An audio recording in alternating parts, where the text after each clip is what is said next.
Hi everyone and welcome back. Hi. Well, last week we were in the Farne Islands photographing puffins. This week, although we're back in Australia now obviously, we did a day in London where we decided to go out and just do a little bit of travel photography. Quite often when you get to a city or a place, you don't have the benefit or the opportunity to wait for great light. You may only be there for a few hours, which in our case happened to be about 5 hours, I think we were in the city. We went our separate ways and we picked our own travel kit. Now, when we made our very first video on the ideal lenses for travel, a lot of people said to us, well, you should just be using one lens, the 24-105 and nothing else, it's too much to carry.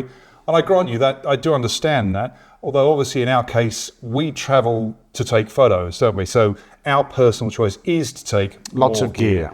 Lots of gear. I mean, let's face it, if you'd gone with your wife, Carol, you probably wouldn't have taken this much gear, would you? Theoretically, no, although I may have asked her to carry one or two lenses on my behalf. Oh, so you'd have carried it. It would have cost me, but yes. She would have been a porter for you. Yeah. So getting back down to it, what did you, I mean, we both used the 24-105. That is the RF version, the f4, because it is a great travel lens and there's no argument there. But what did you supplement with when using your R6 Mark II? I only took one other lens that day, which was my 100-400, the RF. Yeah. It was a stinking hot day. Yeah. And we've been carrying gear around for quite a few days leading up to that. So yeah. I did want to keep it light. I wanted to give myself the choice of two focal lengths, obviously for different parts of what we were going to see on the day. Well, what we decided to do was we went our separate ways and we decided we were going to shoot sort of a photo project whereby we shot some shots of London that represented the old side of London and some shots that represented the modern new side of London. So obviously a lot of it would be architecture and details. To that end, I had the R5 Mark II, I had my beloved 17 tilt shift, I had the 24-105, but I also had the 100-500. Now, this is not a light lens, I grant you, but it does enable me to shoot those architectural details that I love to shoot. And again, both of us recognize that a lot of people wouldn't take this much equipment with them. But this is, for someone who loves to travel to photograph, to me, this was an excellent lens to carry with me. I also had a 1.4 extender as well, which I'd used in the Farne Islands to great effect the week before. Yeah.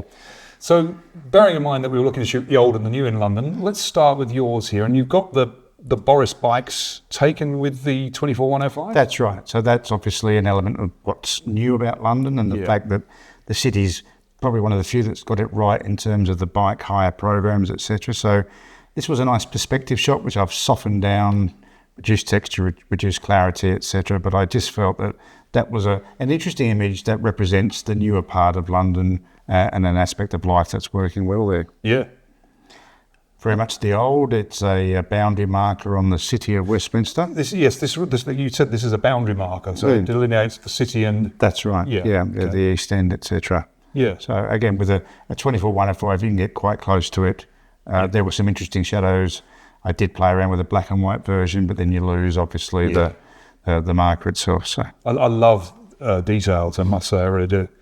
St Dunstan's in the east. It's a bombed out church, a Norman church, but didn't survive the Blitz. Mm-hmm. And it's lovely that they've left this here to become overgrown and quite otherworldly in the middle of the city of London, so to speak. It's a lovely place for the workers in here to come and have their morning tea and lunches. There's seats all around it, etc. But I just love the way that they've allowed the vegetation to grow over the walls. Yeah, definitely. And again, 24-105. Yeah.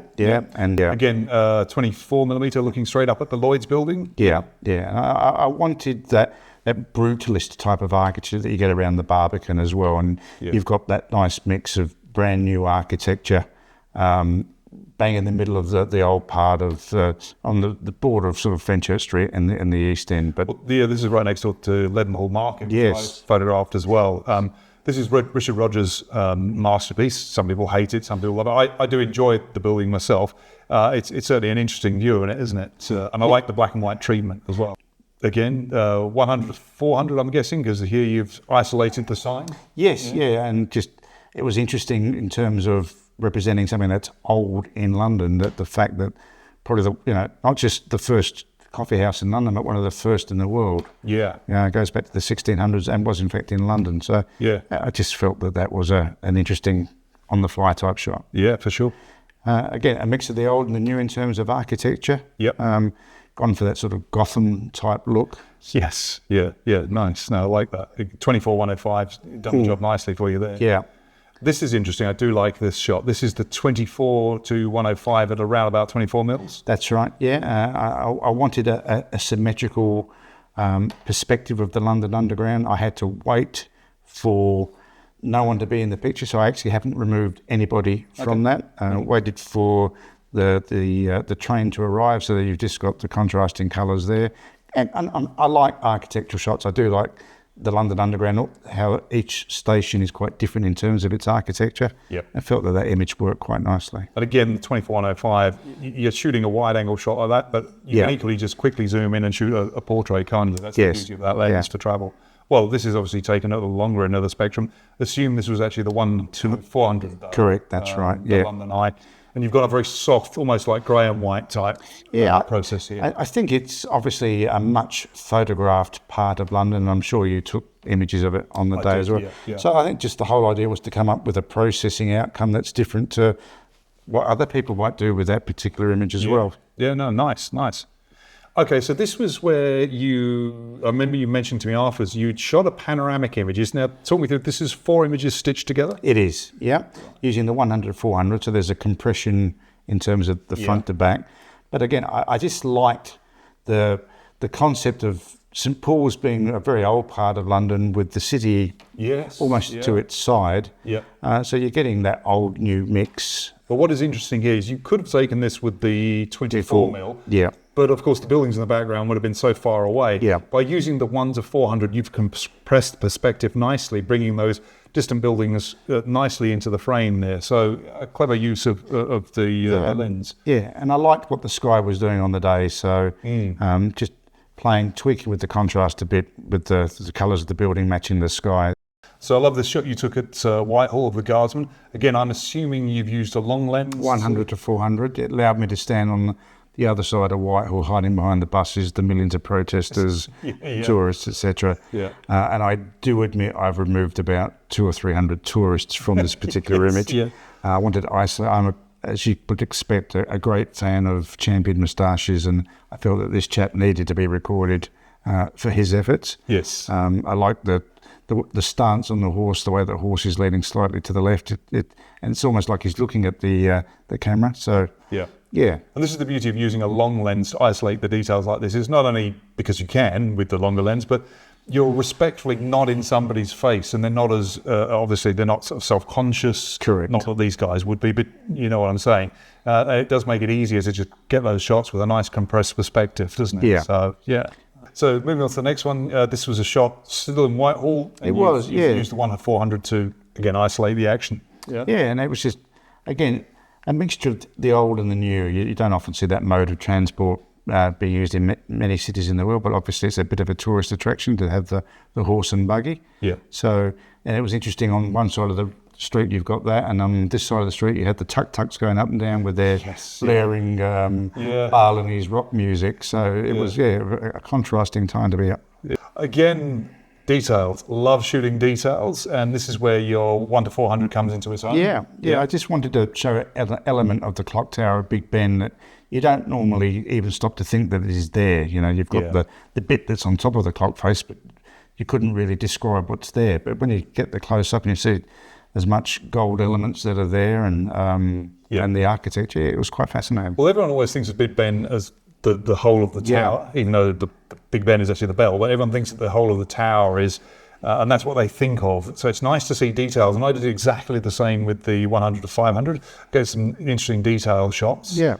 Then your last one here, just the cranes. I think just on the topic of the old and the new, I think I just wanted to wrap up with the fact that London never sleeps. It never stops developing or growing. So obviously there's a lot of new about to happen. Yeah.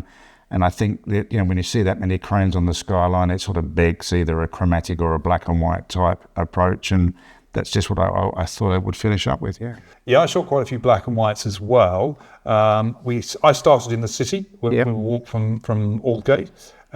This I shot in both colour and black and white. This was just a view looking up with the 17mm tilt shift, and I've sort of got these different buildings. You've got the Scalpel there, you've got the Gherkin, you've got the Lloyd's building. And I kind of felt like they were having a conference. They were sort of leaning in. Now, I turned this one to black and white, and I was lucky with the light on the Gherkin and the Lloyd's building there.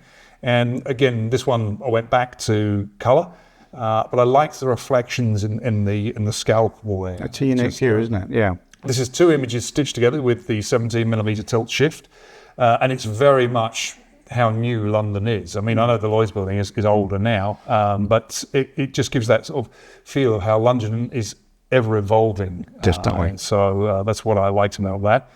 Right next to it, of course, is Leadenhall Market, where on a previous visit, you and I had a pint of beer there. Hydration, it's called. Hydration, yeah, had the odd pint or two.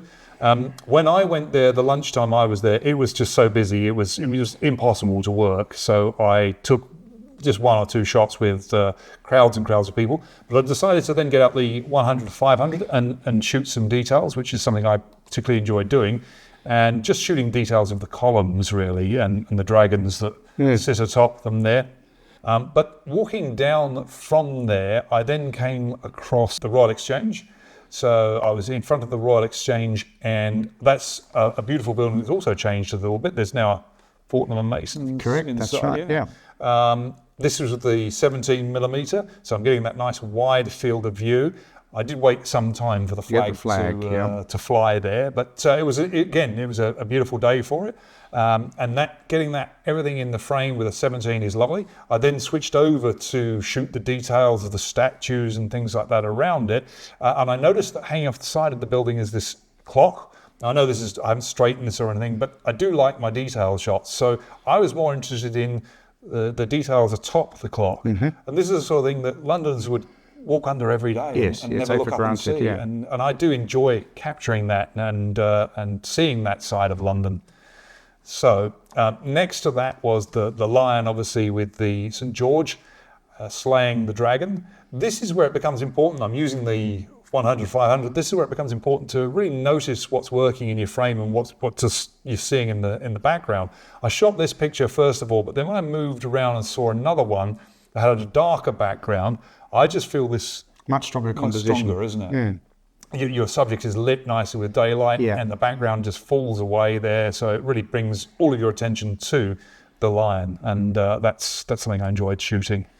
So I then went up the viewing platform at a building whose name escapes me, but I will put the details in the link below, which is free to get into. It's a great viewing platform to see across London, and I got my obligatory tourist shot of the Tower of London and the Tower Bridge, as well as the City Hall there, the Mayor's Home.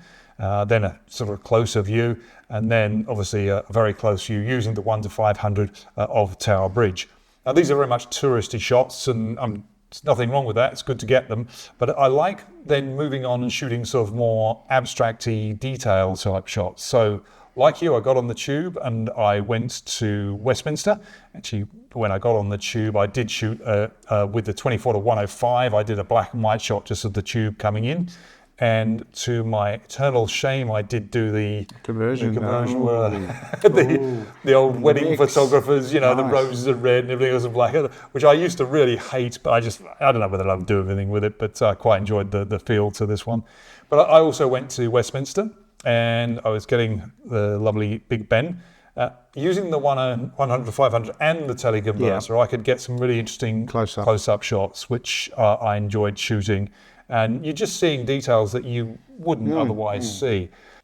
Then I shot one of Winston with the Big Ben in the background. Now this is with the 24 to 105. I was at the time surrounded by protesters protesting Brexit. I did have the 17mm with me, but it was one of those situations where I didn't want to change lenses. So I shot it with the 24 to 105, and I have then corrected it in post. When I used the 24 to 105, the original image was sloping away quite a bit. There was quite a bit of perspective distortion in it. So that's where I do prefer using the 17mm. I could fix it later, but it's just I had the wrong lens on the camera at the time. I then walked around Parliament to Westminster Abbey, and I love the overall view. There is some work going on there, so it was really not going to work for me as a whole shot with obviously the roadworks and the construction going on. So then I switched again to shoot some details, and this is where you can get details of such as the clock, and you've got the coat of arms there as well, and some shots, interesting shots of the figurines before you walk in.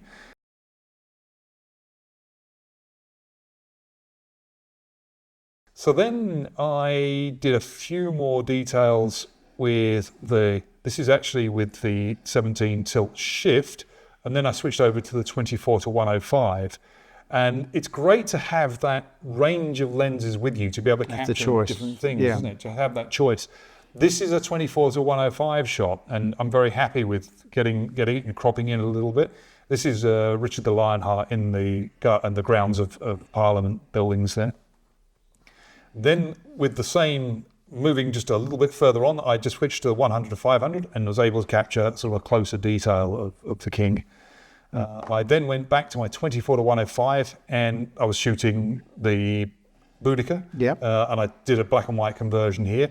And I was just getting that sort of old and new type feel to London there, if you like. So, yeah, so that was my experience. But it was good to have a range of lenses rather than just one lens to travel with. You've done well there, and you've done some really nice black and white conversions too. Were they front of mind when you were taking the images? I do tend to visualize the shot before I capture it, and I know roughly what I'm going to do with it when I'm done. And I know ahead of time what lens I'm going to be using and what's going to work when I'm shooting it as well. So pre-visualizing is important. Yeah. So again, I know that we probably carry more gear than most people would, but it's a very personal thing. That's the beauty of photography, and everyone shoots and sees differently. And again, that's the beauty of photography. We hope you've enjoyed the video today. If you have any comments or any questions, on our first video, we said to people, let us know what gear you're using. That was 10 months ago now. So if you've got any updated views, if you're using new gear, because you've actually bought some new gear recently as well. So yeah, if you have any comments or questions, we'd love to hear what you're using to travel with, what gear you like to use. Do you take as much gear as us? I know there was a chap who mentioned in our first video that he likes to use the 100 to 500 and the 24 to 105, so I'm not the only one carrying that much weight when I travel. Just two of you, okay. There's two of us, yeah. Until next time though, if you have any comments, questions, please let us know down below. If you've enjoyed this video, please give us a like and consider subscribing. Until next time. See you soon. See you soon.